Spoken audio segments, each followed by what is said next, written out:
जय मसीह की एंड गुड मॉर्निंग। आज सुबह प्रभु का वचन हमारे लिए उत्पत्ति का किताब 22वां अध्याय और उसकी 13वीं आयत। Genesis chapter 22 verse 13। तब अब्राहम ने आंखें उठाई और क्या देखा कि उसके पीछे एक मेंढा अपने सींगों से एक झाड़ी में फंसा हुआ है। अतः अब्राहम ने जाके उस मेंढे को लिया और अपने पुत्र के स्थान पर उसे होम बलि करके चढ़ाया। हम इस घटना को जानते हैं जहां पर परमेश्वर अब्राहम को बुलाता है और अब्राहम से कहता है कि तुम्हारा इकलौता पुत्र इसहाक को लेना और मोरिया देश की ओर जाना, वहां पर एक पहाड़ के ऊपर उसे होम बलि करके चढ़ाना। यहाँ पर अब्राहम की परीक्षा हो रही है।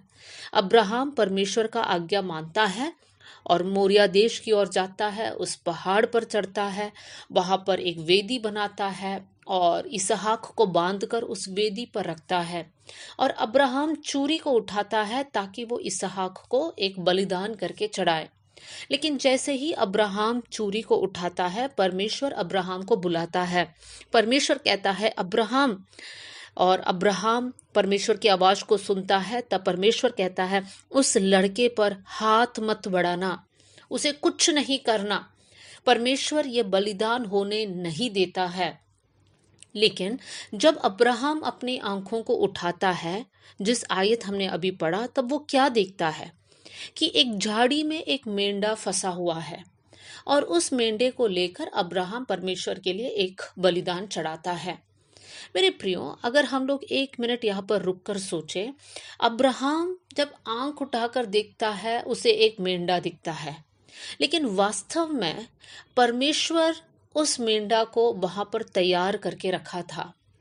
परमेश्वर नहीं चाहता है कि इसहाक का बलिदान वहां पर हो, और इसीलिए परमेश्वर ने अब्राहम के लिए एक उपाय बना के रखा।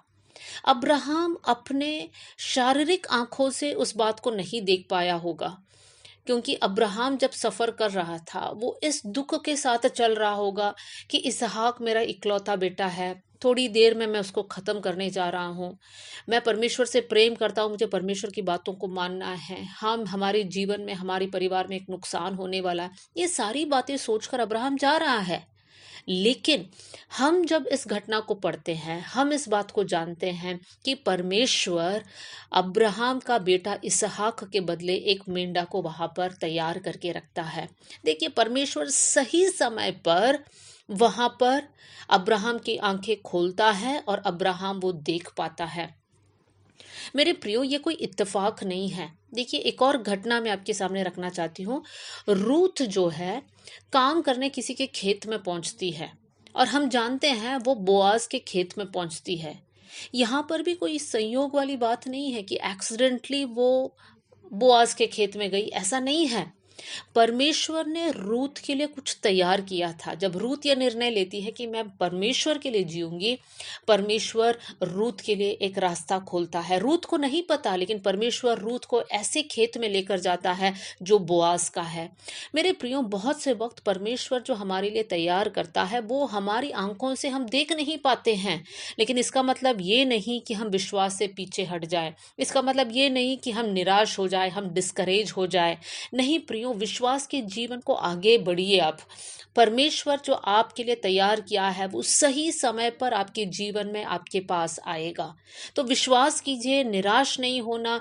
प्रॉब्लम्स होंगे, अलग अलग समस्या का सामना करना पड़ेगा, लेकिन हमेशा याद रखिए, अब्राहम के लिए काम किया हुआ परमेश्वर, रूथ के लिए काम किया परमेश्वर, वही परमेश्वर आज मेरे लिए काम करेगा। वही परमेश्वर आज मेरे लिए बंद दरवाजे खोलेंगे। इस बात पर आप विश्वास कीजिए। आइए हम लोग प्रार्थना करेंगे। स्वर्गीय पिता, आज का वचन के लिए हम धन्यवाद करते हैं। वचन सुनने वाले हर एक भाई और बहन के लिए मैं दुआ करती हूँ प्रभु जी।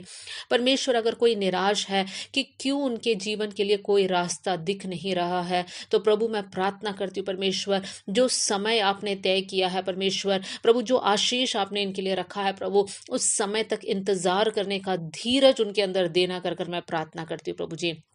आपकी आत्मा उनकी अगुवाई करने पाए प्रभु जी। परमेश्वर पिता, आपने जो हमारे लिए तैयार किया है प्रभु, वो श्रेष्ठ है कर कर समझ कर आत्मिक जीवन में आगे बढ़ने के लिए आप हम सबको मदद करना कर कर दुआ करती हूँ। आपने हमारी प्रार्थना सुन लिया, इसलिए धन्यवाद। आदर और महिमा आपको देते हुए यीशु के नाम से हम मांगते हैं, आमेन।